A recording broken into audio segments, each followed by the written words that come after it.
নমস্কার নমস্কার নমস্কার নমস্কার নমস্কার নমস্কার নমস্কার আপনাদের সবাইকে সবাইকে সবাইকে নমস্কার।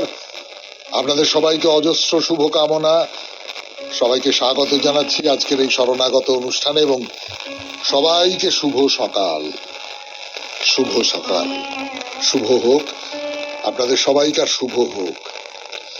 কদিন আগেই 12ই জানুয়ারি স্বামী বিবেকানন্দের জন্মদিন ছিল, সে কথা বলেছিলাম আপনাদের।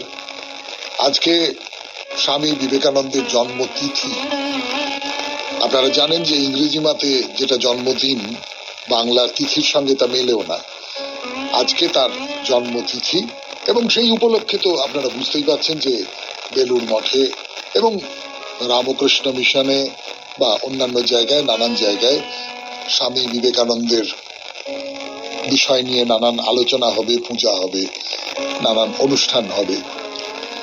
কিন্তু তার বাইরেও বিপ্লবী রাসবিহারী বসু, তিনি প্রয়াত হয়েছিলেন আজকের তারিখে, ওই 21শে জানুয়ারি। এবং স্বামী ব্রহ্মানন্দ 1863 খ্রিস্টাব্দে তিনি আবির্ভূত হয়েছিলেন এই পৃথিবীতে। এবারে বেণীমাধবশীলের পঞ্জিকা অনুযায়ী আজকের দিনটার কথা বলি। আজকে 7ই মাঘ 1431, ইংরেজির 21শে জানুয়ারি 2025, মঙ্গলবার। আজ সপ্তমী। সূর্যোদয়ের সময় সকাল 6:26, সূর্যাস্তের সময় বিকেল 5:12। নক্ষত্র চিত্রা। আজকে জন্মে কন্যা রাশি, বৈশ্যবর্ণ, মতান্তরে শূদ্রবর্ণ, রাক্ষসগণ। দিনের বেলা 9:29 গতে তুলা রাশি, শূদ্রবর্ণ, মতান্তরে ক্ষত্রিয় বর্ণ। রাত্রি 10:47 গতে দেবগণ। আমাদের হোয়াটসঅ্যাপে চিঠি পাঠাবার নাম্বার 9831922927। চিঠির গোড়ায় অতি অবশ্যই SG লিখতে হবে। আর আগামী বৃহস্পতিবারের চিঠির বিষয় ভালো মানুষ। ভালো মানুষ নিয়ে আপনার অভিজ্ঞতা, আপনার দেখা কোনো ভালো মানুষের কথা, ভালো মানুষ বলতে আপনি কি বোঝেন, এই সব নিয়ে একটি 250 শব্দের চিঠি, অনধিক 250 শব্দের চিঠি আমাদের দপ্তরে আজকে সন্ধে 6টার মধ্যে পাঠিয়ে দিন। আমাদের হোয়াটসঅ্যাপ নাম্বার তো বললাম একটু আগে, আবারও বলবো অনুষ্ঠানের শেষে। পাঠিয়ে দিন। বৃহস্পতিবারের শরণাগত এই ভালো মানুষকে নিয়ে তৈরি হবে এবং তারপরেও নিশ্চয়ই এই নিয়ে চিঠি আমরা পড়ে শোনাবো। তাহলে এবারে আজকের অনুষ্ঠান সম্পর্কে বলি। আজকের অনুষ্ঠানে প্রথমে পুরাণ চিরন্তন। পুরাণ চিরন্তনে 64 কলা নিয়ে দীর্ঘদিন ধরে বলে আসছি, এবারে বোধহয় শেষ হয়ে যাবে আর কদিনের মধ্যে। তো সেই নতুন একটি কলার কথা বলবো আপনাদের। তারপরে চলে যাব স্বামী বিবেকানন্দের রচনা থেকে পাঠ। এই পর্বে রচনার নাম ব্রহ্ম ও জগৎ। আজকে ব্রহ্ম ও জগতের শেষ পর্যায়। তারপর পরের দিন থেকে আবার নতুন আরেকটি প্রবন্ধ পড়া শুরু করব। অতঃপর ঠাকুর শ্রী রামকৃষ্ণ পরমহংসদেবের কথামৃত থেকে পাঠ, স্বামী লোকেশ্বরানন্দজির রচনা থেকে পাঠ এবং আপনাদের চিঠিপত্র আর বাইরে দূরে। এই হলো আমাদের আজকের অনুষ্ঠান সূচি। এখন একটু গান শুনি, গানের পর পুরাণ চিরন্তন 64 কলার কথা। আমি আছি আপনাদের সঙ্গে, আপনাদের সৌমিত্র বসু। শুনছেন শরণাগত, জীবনের সহজ পাঠ। আপনাদের মনে একটা প্রশ্ন জাগতে পারে, এই 92.7 বিগ FM এর শরণাগত অনুষ্ঠানের শ্রোতা আপনারা যারা শুনছেন, এই যে পুরাণ চিরন্তনে দীর্ঘদিন ধরে 64 কলার কথা শুনছেন। অনেকগুলো কলার কথা বলা হয়ে গেছে, 50 পার হয়ে গেছে, 53টা কলার কথা বলা হয়ে গেছে। এইবারে আপনাদের মনে এই প্রশ্নটা জাগতে পারে যে হ্যাঁ ঠিক আছে, গান হয়েছে, নাচ হয়েছে, নাটক হয়েছে, আরো নানান রকম সব হয়েছে, ছবি আঁকা হয়েছে, কবিতা লেখা, সাহিত্য রচনা করাটাকে কি এই 64 কলার মধ্যে ফেলা হবে না? আরো সব নানান রকমের কলার কথা তো বলছেন আপনারা, কিন্তু কাব্য রচনা, কাব্য বলতে সাহিত্যই বোঝায়, কিন্তু কাব্য মানে কবিতা নয়। প্রাচীন যুগে কাব্য বলতে সাহিত্যই বোঝায়। তো সেই একটি কলার নাম হচ্ছে কাব্যক্রিয়া। এই এতদিনে তিনি এসেছেন কাব্যক্রিয়া, মানে কি কবিতা লেখার শৈলী, সাহিত্য রচনার শৈলী। মানে তখনকার দিনে যেরকম প্রচলিত ছিল, ধরুন সংস্কৃত ছিল, প্রাকৃত ছিল, অপভ্রংশ ছিল, এরকম নানান রকমের ভাষা ছিল। তো সেগুলো আস্তে আস্তে আস্তে আস্তে মিলে জুলে একটা একটা ভাষার চেহারা নিয়েছে, যে ভাষায় আমরা কথা বলি। কিন্তু প্রাচীন যুগে এরকম ভাগ করা ছিল, মানে সংস্কৃত ছিল, নানান রকমের প্রাকৃত ছিল, নানান রকমের অপভ্রংশ ছিল, ইত্যাদি ইত্যাদি। তো এই সমস্ত ভাষায় কাব্য কবিতা লেখার ক্ষমতা, এইটা একটা খুব গুরুত্বপূর্ণ কলা। বস্তুত সাধারণ মানুষ যাদের ওইরকম প্রতিভা নেই, যাদের ওইরকম প্রজ্ঞা নেই, তারা কবি হয়ে উঠতে পারেননি। কিন্তু তারা শুধুমাত্র এইটা, মানে আমি আমি আমি কলা ব্যাপারটা বুঝি, আমি শিল্প ব্যাপারটা বুঝি, এই বোঝবার জন্যেও সংস্কৃত ভাষার সঙ্গে প্রাকৃত ভাষা মিশিয়ে বা সংস্কৃত অপভ্রংশের সঙ্গে এরকম নানান রকম করে কবিতা রচনা করতে পারেন। তো এইটা তাহলে একটা কলা, কেমন করে কাব্য রচনা করতে হবে, কেমন করে সাহিত্য রচনা করতে হবে। এই সূত্র ধরে আর একটা কথা বলি, সাহিত্য রচনা করতে গেলে ভাষা লাগে। ভাষা তার অর্থ নিয়ে আবির্ভূত হয়। কোনো একটা যা হোক কিছু বইয়ের একটা মানে আছে, তো অর্থ আছে একটা।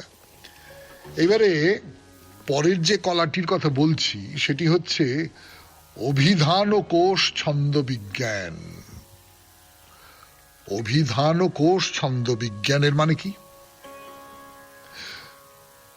ধরা যাক একটা খুব প্রাচীন গ্রন্থের কথা বলি, তার নাম উৎপলমালাদি। এই যে উৎপলমালাদি খুব প্রাচীন একটা কোষ ও গ্রন্থ। মানে এই বইটার কথা বাল্মীকি রামায়ণের কিষ্কিন্ধাকাণ্ডের টিকাকারেরা করেছেন। তো যাই হোক, যেটা বলা হচ্ছে সেটা হচ্ছে যে অভিধানে যে শব্দ রাশি সে সম্পর্কে জ্ঞান, ছন্দ জ্ঞান। কেউ কেউ ছন্দ জ্ঞানকে আলাদা করে রাখতে চেয়েছেন, কিন্তু অভিধান কোষ বা ছন্দ জ্ঞান, অর্থাৎ শব্দ, তার অর্থ, এই সমস্ত সম্পর্কে ধারণা থাকতে হবে এবং সেই সঙ্গে সঙ্গে ছন্দ জ্ঞানও থাকতে হবে। শুনছেন পুরাণ চিরন্তনে ৬৪ কলার কথা। 92.7 বিগ এফএম এ শরণাগত অনুষ্ঠানে ফিরে আসছি আরো কলার কথা বলবার জন্য। কাব্য রচনা হলো, অভিধান কোষ ছন্দ বিজ্ঞান হলো 92.7 বিগ এফএম এ শরণাগত অনুষ্ঠানে। এবারে যে কলাটির কথা বলবো তার নাম হচ্ছে ক্রিয়াকল্প। এই ক্রিয়াকল্প মানে বলছেন কাব্য সৃষ্টি করার শৈলী। কাব্য সৃষ্টি করছে তো নানান, তার মধ্যে ধরা যাক সংস্কৃত প্রাকৃত অপভ্রংশ এই সমস্ত জুড়ে জুড়ে কাব্য তৈরি করছে, কিন্তু তার অলংকার আছে, তার রীতি আছে, তার গুণ আছে, যেগুলোর প্রয়োগে কাব্য তৈরি হয়। তো ভাগবত পুরাণের টিকাকার বংশীধর বাগভট্টের কাব্যালঙ্কার গ্রন্থ থেকে উদ্ধৃতি দিয়ে বলছেন যে শব্দার্থের সাধু সন্দর্ভের মধ্যে যেখানে মাধুর্য, ওজঃ, প্রসাদ ইত্যাদি গুণের প্রয়োগ ঘটবে, বিভিন্ন কাব্য অলঙ্কারের ভূষণ প্রযুক্ত হবে, যার মধ্যে বৈদর্ভী, পাঞ্চালী ইত্যাদি কাব্য রীতি এবং শৃঙ্গার, বীর ইত্যাদি রসের সুপ্রয়োগ ঘটবে, তাহলে কাব্যের মধ্যে এই সমস্ত কিছু থাকতে হবে। কেবলমাত্র একটা কথা বলে দিলে হবে না, তাকে সাজাতে হবে। এই যে কাব্যকে সাজাবার যে জ্ঞান, কাব্যকে সাজাবার যে পদ্ধতি, উপায়, সেইটাকে আমরা বলতে পারি ক্রিয়াকল্প। এরপরে আরেকটি কলার কথা বলবো, তার নাম হচ্ছে ছলিতক যোগ। ছলিতক যোগ মানে কি? ছলিতক যোগ মানে হচ্ছে নিজের চেহারা লুকিয়ে অন্যের চেহারায় নিজেকে প্রকট করা, অন্যকে বঞ্চনা করবার জন্য দেবতা, দানব, মানুষ ইত্যাদি বিভিন্ন বেশে বা ছদ্মরূপে নিজেকে প্রকাশ করা। অর্থাৎ সোজা কথায় অন্য কারুর পোশাক পরে অন্য কারুর মতন মেকআপ করে উপস্থিত হওয়া, লোককে ঠকানোর জন্য বা মজা করবার জন্য বা যা হোক কিছু হতে পারে। তার মানে আজকে আমরা এই সিনেমা থিয়েটারে যাকে রূপসজ্জা বলি, সেই রূপসজ্জার প্রভূত উন্নতি হয়েছিল, এটা মানতে হবে, যাতে করে একজন মানুষকে আরেকজন মানুষে পরিণত করা যেত।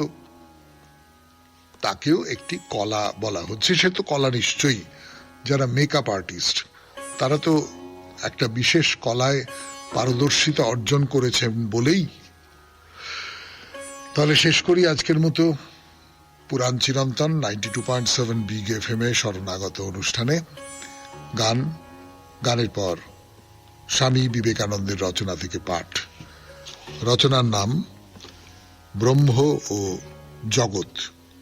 আজকে শেষ অংশটুকু, শেষ অংশ 92.7 বিগ এফএম এ শুনছেন জীবনের সহজ পাঠ শরণাগত। বুদ্ধদেব দেবতা, ঈশ্বর প্রভৃতি ব্যাপারে মন দিতেন না। সাধারণ লোক তাহাকে নাস্তিক ও জড়বাদী আখ্যা দিয়াছিল, কিন্তু তিনি একটি সামান্য ছাগো শিশুর জন্য প্রাণ উৎসর্গ করিতে প্রস্তুত ছিলেন। মনুষ্য জাতির পক্ষে সর্বোচ্চ যে নীতি গ্রহণীয় হইতে পারে, বুদ্ধদেব তাহাই প্রচার করিয়াছিলেন। যেখানেই কোন প্রকার নীতির বিধান দেখিবে, সেখানেই তাহার প্রভাব, তাহার আলোক লক্ষ্য করিবে। জগতের এই সকল উচ্চ হৃদয় ব্যক্তিকে তুমি সংকীর্ণ গণ্ডির ভিতর আবদ্ধ করিয়া রাখিতে পারো না। বিশেষত এখন মনুষ্য জাতির ইতিহাসে এমন এক সময় আসিয়াছে, যাহা শতবর্ষ পূর্বে কেহ স্বপ্নেও ভাবে নাই। এখন এমন জ্ঞানের উন্নতি হইয়াছে, এমন সব বৈজ্ঞানিক জ্ঞানের স্রোত প্রবাহিত হইয়াছে, যাহা 50 বৎসর পূর্বে কেহ স্বপ্নেও ভাবে নাই। এ সময় কি আর লোককে ওই ধরনের সংকীর্ণভাবে আবদ্ধ করিয়া রাখা যায়? লোকে পশুর মতো চিন্তা শক্তিহীন জড় পদার্থে পরিণত না হইলে ইহা অসম্ভব। এখন প্রয়োজন উচ্চতম জ্ঞানের সহিত মহত্তম হৃদয়, অনন্ত জ্ঞানের সহিত অনন্ত প্রেমের সংযোগ। সুতরাং বেদান্তবাদী বলেন, সেই অনন্ত সত্তার সঙ্গে এক হওয়াই একমাত্র ধর্ম। আর তিনি ভগবানের এই 3টি গুণের কথাই বলেন, অনন্ত সত্তা, অনন্ত জ্ঞান ও অনন্ত আনন্দ। আর বলেন এই 3ই এক। জ্ঞান ও আনন্দ ব্যতীত সত্তা কখনো থাকিতে পারে না। আনন্দ বা প্রেম ব্যতীত জ্ঞান, এবং জ্ঞান ব্যতীত আনন্দ বা প্রেম থাকিতে পারে না। আমরা চাই এই সম্মিলন, এই অনন্ত সত্তা, জ্ঞান ও আনন্দের চরম উন্নতি, একদেশী উন্নতি নহে।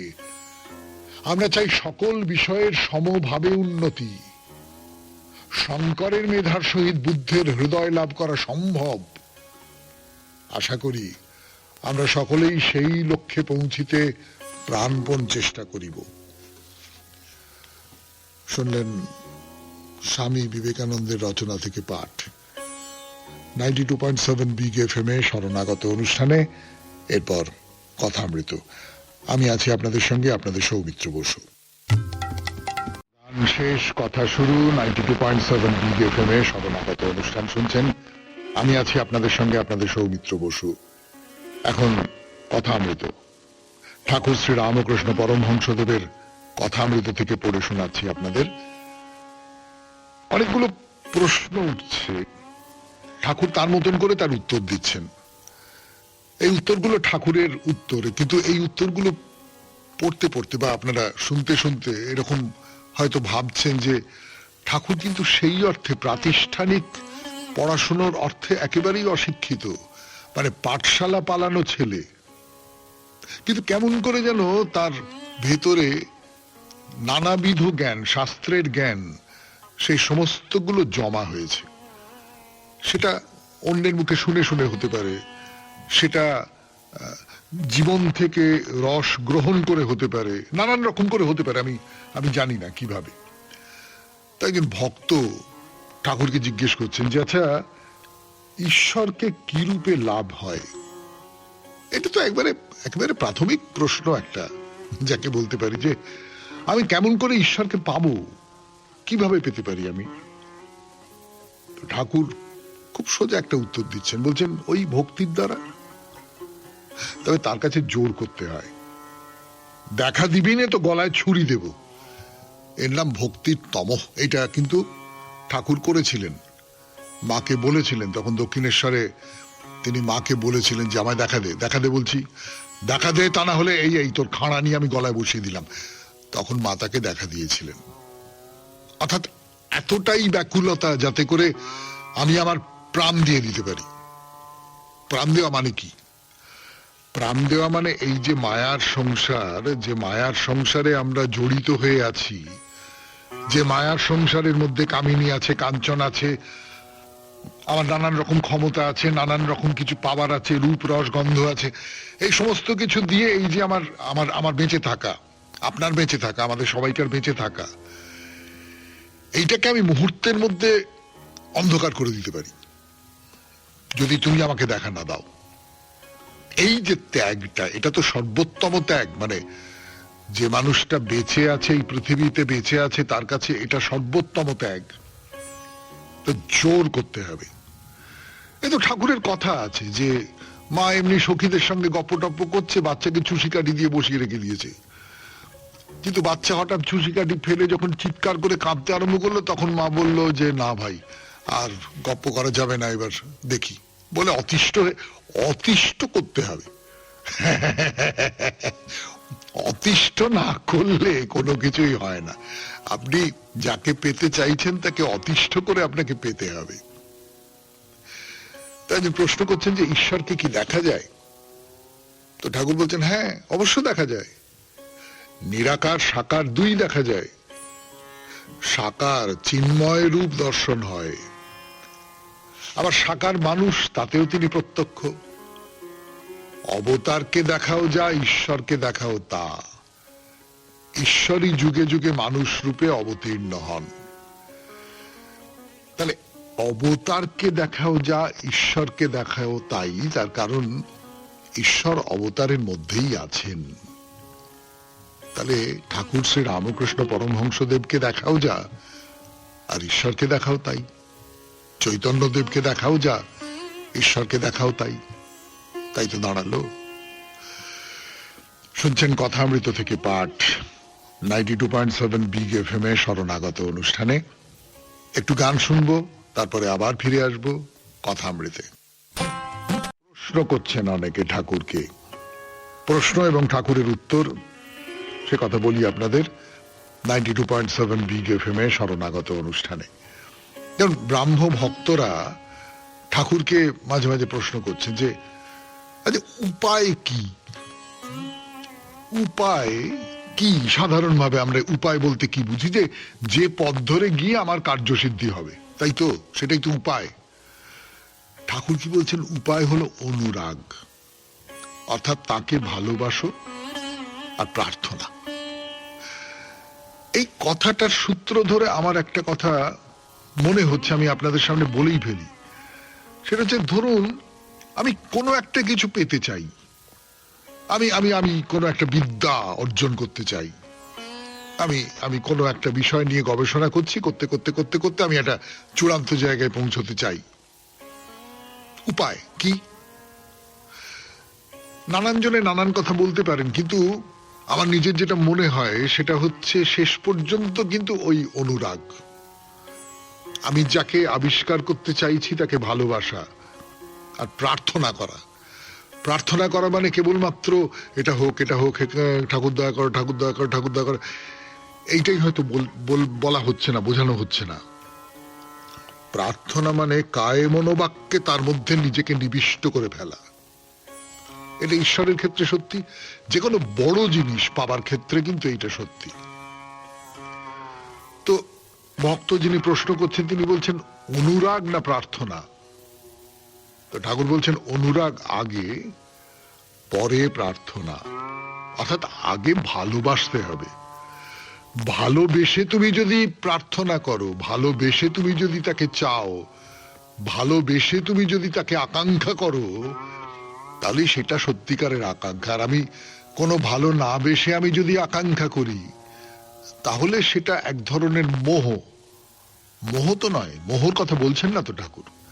বলছেন ভালোবাসার কথা বলে ঠাকুর গান গাইছেন, ডাকো দেখি মন ডাকার মতো কেমন শ্যামা থাকতে পারে, ডাকো, ডাকার মতো করে ডাকো, তাহলে থাকতে পারবে না। ওই মায়ের গল্পটা বলছিলাম যে বাচ্চাকে চুষি কাঠি দিয়ে রেখে দিয়েছে, এমন করে চেঁচাতে হবে যাতে করে না এসে পারবে না, একেবারে সেই রকম করে ডাকতে হবে।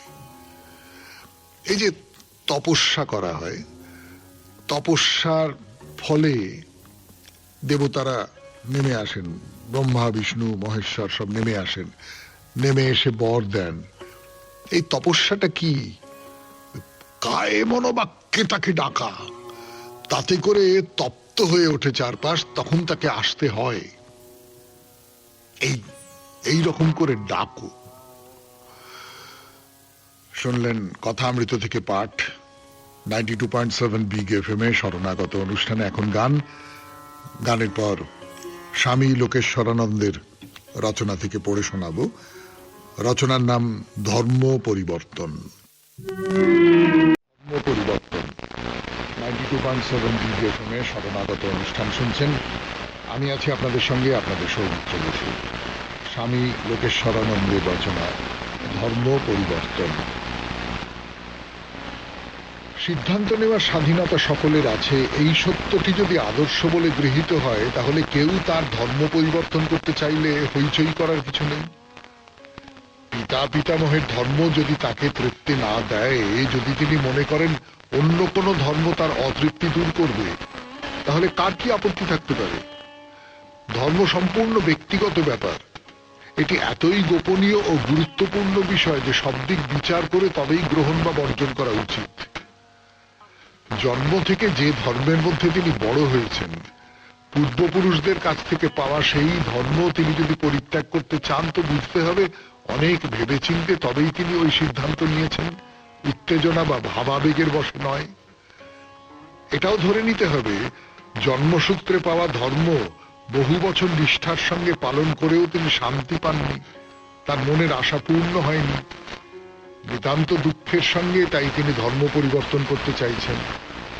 তাছাড়া তার সামনে আর কোনো পথ খোলা নেই বলে মনের এই অবস্থায় তিনি যদি নতুন ধর্ম গ্রহণ করার সিদ্ধান্ত নেন, তবে কি তাকে দোষ দেওয়া যায়?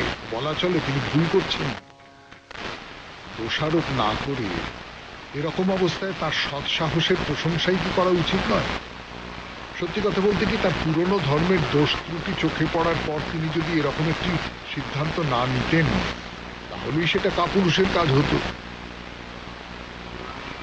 নীতিগতভাবে এসব যুক্তি ঠিকই আছে, কিন্তু এটাও কি সত্য নয় মূল ব্যাপারে সব ধর্মের মধ্যেই একটা সাদৃশ্য দেখা যায়? মূল সত্যগুলি তো সবখানেই এক। তাহলে একটি ধর্ম অন্য আরেকটি ধর্মের চেয়ে অধিক তৃপ্তিদায়ক কি করে হতে পারে?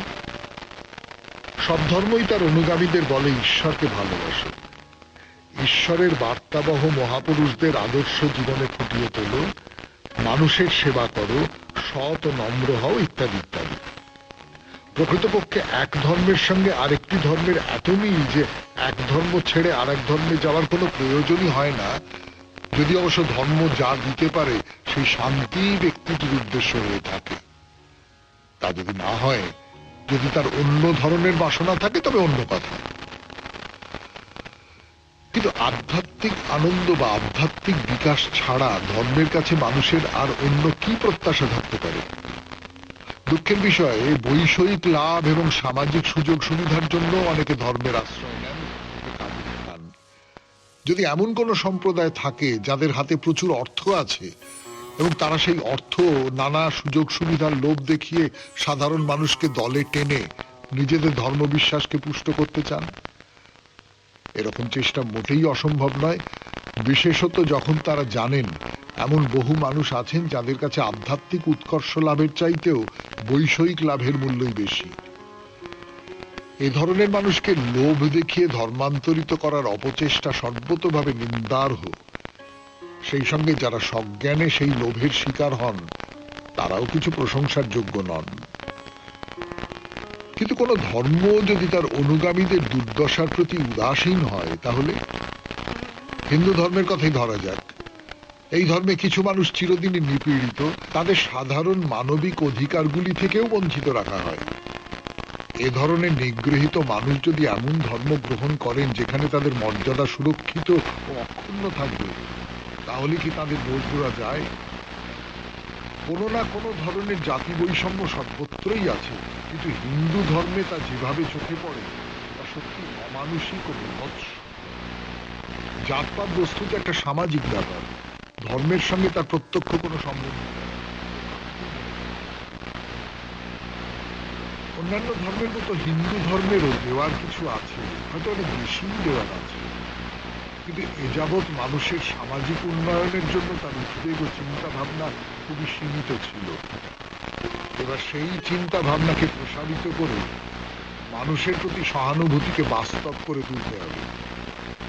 আগে নিজের ঘর সামলে তবেই যেন আমরা ধর্মান্তরীকরণের অভিযোগ তুলি।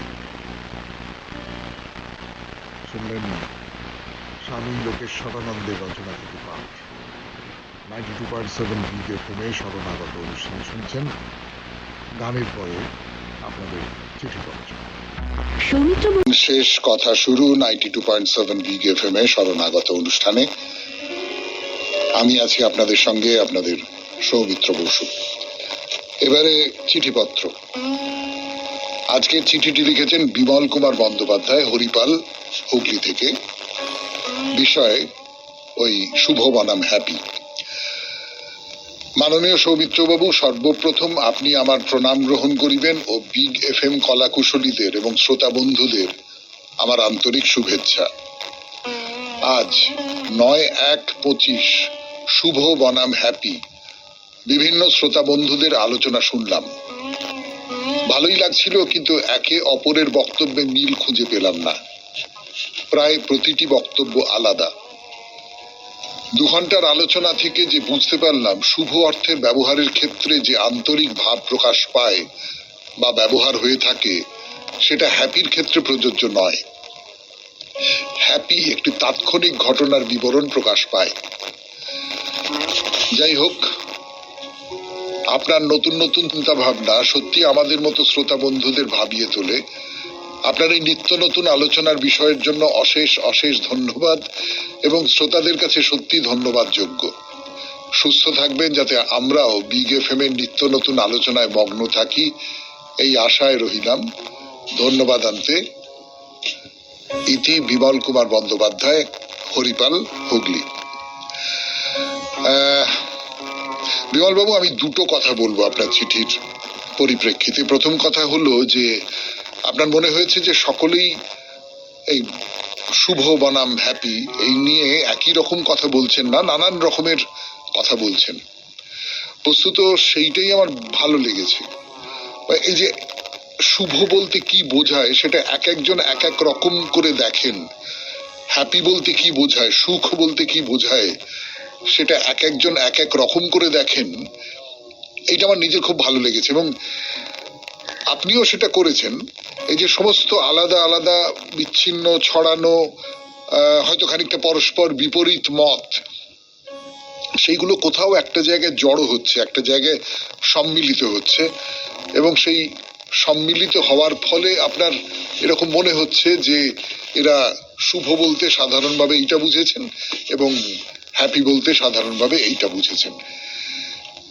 এইটা সত্যি কথা বলতে আপনি এই যে বিষয় বলে দিয়ে চিঠি লেখানোর ব্যাপারটাকে প্রশংসা করেছেন, আমার উদ্দেশ্যটা আসলে তাই যে নানান মত, নানান মানুষ নানান রকম করে ভাববেন এবং সেই নানান রকম করে ভাববার যে ভাবনাগুলো সেইগুলো আমাদের কাছে চলে আসুক, আমরাও যাতে সেই নানান ভাবনার মধ্যে ঢুকে যেতে পারি, নানান ধরনের মতের ঢেউয়ে আলোড়িত হতে পারি।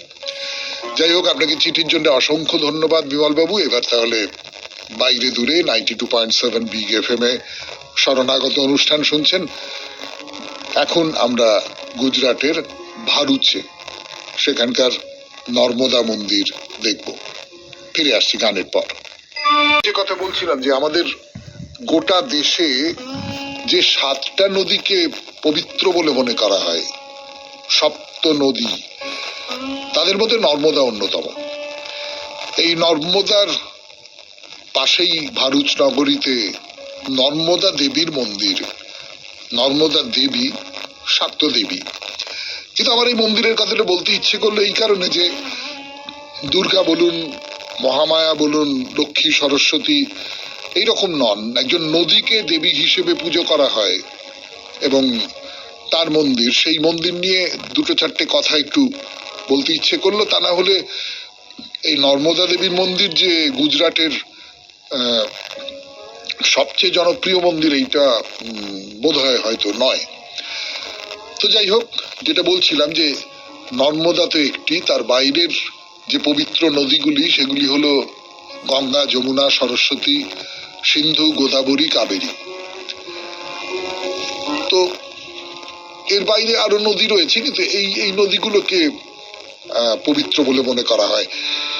গঙ্গা নর্মদার মধ্যে একটা সম্পর্ক আছে, মানে একটা গল্প বলি আপনাদের। গঙ্গা আর নর্মদাকে নিয়ে একটা গল্প, প্রাচীন গল্প, কিংবদন্তি, সেটা শোনাই। তো গঙ্গায় তো প্রচুর মানুষ চান করে, প্রচুর মানুষ চান করে, স্নান করলে পুণ্য হয়। তো এই এত মানুষের দেহ প্রক্ষালনের যে ময়লা, সেই ময়লা গঙ্গায় এসে পড়ে এবং হয়তো এত মানুষের যে পাপ, সেই পাপ গঙ্গার জলে মিশে যায়, ফলে গঙ্গার জল আর পবিত্র থাকছে না, সেই জল অপবিত্র হয়ে পড়ছে। তো গঙ্গা তখন নিজেকে পরিশ্রুত করবার জন্যে নর্মদার কাছে এলেন। কিন্তু কিভাবে এলেন? গঙ্গা তো গঙ্গার রূপে আসতে পারবেন না, নদীর তো একটা খাত আছে, সেই খাত ধরে বয়ে যাচ্ছেন। তিনি একটি কালো গাভীর রূপ ধরে নর্মদার কাছে এলেন এবং সেই কালো গাভীর রূপ ধরে এসে নর্মদার জলে স্নান করে তিনি তার সব অপবিত্রতা দূর করলেন। এই যে গল্পটা, কিংবদন্তি কাহিনী, এই কাহিনীটার সূত্র ধরে পণ্ডিতেরা অনেকে মনে করেছেন যে আসলে এটা ওই গুরুর কাছে শিষ্য যেমন করে বা অগ্রজের কাছে অনুজ যেমন করে এসে নিজেকে পবিত্র করে, নিজেকে শুদ্ধ করে, সেইরকম একটা ব্যাপার। সেই সূত্র ধরে নর্মদা সম্ভবত গঙ্গার চেয়েও প্রাচীন নদী। তো যাই হোক, ফলে নর্মদার কথা তো আপনারা বুঝতেই পাচ্ছেন, এ তো হিন্দু পুরাণের কথা। এর বাইরে জৈন এবং বৌদ্ধ পুরাণেও এই ভারুচ নগরীর কথা বলা আছে, তার নানান রকমের পুরাণ আছে, উল্লেখ আছে বৌদ্ধ পুরাণে। তো সেই ভারুচ নগরেই হচ্ছে এই নর্মদা দেবীর মন্দির। ফিরে আসছি গানের পর। 92.7 বিগ এফএম এ শরণাগত অনুষ্ঠান শুনছেন। এখন বাইরে দূরে আমি আছি আপনাদের সঙ্গে, আপনাদের সৌমিত্র বসু। আর নানান কাহিনী সেসব তো বলা হলো, ভারুচ নগরের কথাও, আরো আরো অনেক কথা বলা যায়, অনেক কথা বলা যায়। খুবই খুবই সম্পন্ন একটি নগর। কিন্তু না, আমরা নর্মদা মন্দিরের কথা বলতে এসেছি, তো সেই মন্দিরের দিকেই যাওয়া যাক 92.7 বিগ এফএম এ শরণাগত অনুষ্ঠানে। বহু প্রাচীন কালের এই মন্দির এবং মানুষজন বিশ্বাস করেন দেবী নর্মদা, যিনি এই মন্দিরের অধিষ্ঠাত্রী, তিনি মানুষের সমস্ত স্বপ্ন, সমস্ত আকাঙ্ক্ষা পূরণ করেন। তো সত্যি সত্যি মানুষের যা কিছু আকাঙ্ক্ষা মূলত নদী তো তা পূরণ করে। নদীর জলের তার পাশেই তো সভ্যতা গড়ে ওঠে। তো আমরা ছোটবেলা থেকে ইতিহাসের বইয়ে পড়ে এসেছি, নদীর পলিতে ফসল ফলে, নদী পথে নৌকো করে বাণিজ্য হয়। আজকের মতো তো অত রাস্তাঘাট ছিল না পুরোনো কালে, তখন তো নদী পথেই মূলত বাণিজ্য হতো, নদী তো পথ ছিল। ফলে মানুষের সমস্ত স্বপ্ন, সমস্ত আকাঙ্ক্ষা পূরণ তো নদীই করেন। এইরকম করেই আমাদের প্রাচীন যারা পূর্বপুরুষ তারা ভেবে এসেছেন। তো মন্দিরটি দেখতে বড় সুন্দর, এমনিতে জায়গাটা খুব সুন্দর বলাই বাহুল্য। মন্দিরটিও বড় চমৎকার করে তৈরি করা, অপূর্ব সুন্দর স্থাপত্যের একটি নিদর্শন এই মন্দির। এবং আমি তো বলবো যে আমি তো ঘুরে ঘুরে ঘুরে ঘুরে মন্দির দেখে দেখে বেড়াই। তো এই মন্দিরটা স্থাপত্যের দিক থেকে খুব চোখে লেগে থাকার মতন একটা মন্দির। এই ধরুন মন্দিরের সামনে একটা সরোবর, খুব বড় নয় কিন্তু একটা সরোবর, তো একেবারে জলের ওপর থেকে উঠে এসেছে এই নর্মদা মন্দির। তা নদীর নামে যদি মন্দিরের নাম হয় বা দেবীর নাম হয়, তার মন্দির তো ওই জলের ওপর থেকেই উঠে আসবে, সেটাই তো হওয়া ভালো, সেটাই সঙ্গত। আপনি যদি একটু দূর থেকে দেখেন না, তাহলে আপনার মনে হবে যেন কালো জলে একটা শ্বেত শুভ্র রাজহাঁস চুপটি করে বসে আছে, এমন এমন দেখতে লাগে এটা। এবং এই যে সাদা মন্দির, এর মধ্যে একটা ছোট্ট অংশ, একটা দিকের দেওয়াল, ধরুন একটা মন্দিরের একটা দিকের দেওয়াল, সেই দেওয়ালটা লাল রং করা, সেটা হচ্ছে বলতে পারেন সেই রাজহাঁসের ঠোঁটটা।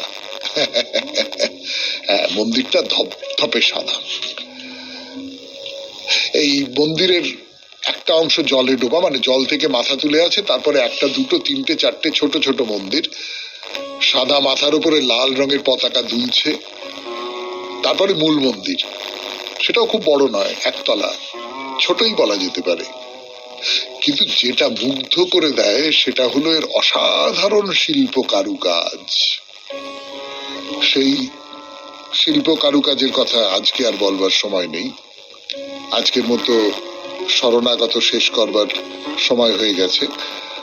আমাদের হোয়াটসঅ্যাপে চিঠি পাঠাবার নাম্বার 9831922927। চিঠির গোড়ায় অতি অবশ্যই SG লিখতে হবে। আর আজকে সন্ধে 6টার মধ্যে ভালো মানুষ নিয়ে আপনার চিঠি 250 শব্দের ভেতরে আমাদের দপ্তরে পৌঁছে যেতে হবে। তাহলে আজকের মতো বিদায়, এবং বিদায়ের আগে কবিতা।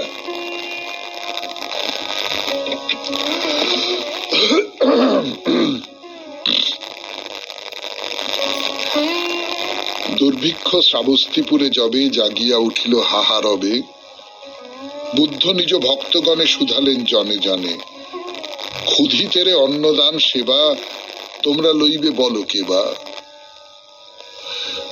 শুনি তাহা রত্নাকর শেঠ করিয়া রহিল মাথা হেঁট, কহিল সে কর জুড়ি ক্ষুধার্ত বিশাল পুরী, এর ক্ষুধা মিটাইব আমি, এমন ক্ষমতা নাই স্বামী।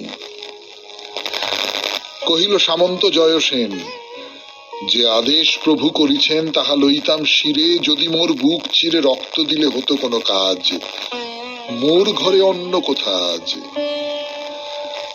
নিঃশ্বাসিয়া কহে ধর্মপাল, কি কব এমন দগ্ধ ভাল, আমার সোনার ক্ষেত শুষিছে অজন্মা প্রেত, রাজকর যোগানো কঠিন, হয়েছে অক্ষম দীনহীন। রহে সবে মুখে মুখে চাহি, কাহারও উত্তর কিছু নাহি। নির্বাক সে সভা ঘরে, ব্যথিত নগরী পরে, বুদ্ধের করুণ আখি দুটি, সন্ধ্যা তারা সমরহে ফুটি।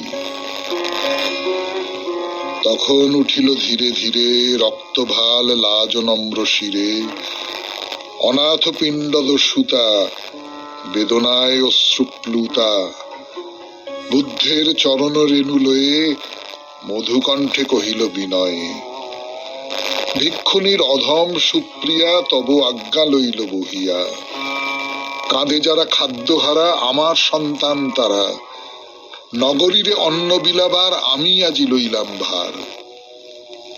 বিস্ময় মানিল সবে শুনি, ভিক্ষু কন্যা তুমি যে ভিক্ষুণী, কোন অহংকারে মাতি লইলে মস্তক পাতি এহেন কঠিন গুরু কাজ, কি আছে তোমার কহ আজ।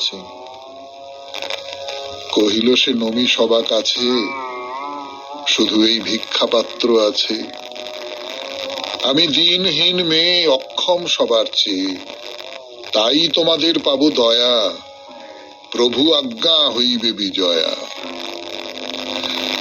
আমার ভান্ডার আছে ভরে তোমা সবাকার ঘরে ঘরে, তোমরা চাহিলে সবে পাত্র অক্ষয় হবে, ভিক্ষা অন্নে বাঁচাবো বসুধা, মেটাইব দুর্ভিক্ষের ক্ষুধা। খুব ভালো থাকবেন, আনন্দে থাকবেন। নমস্কার।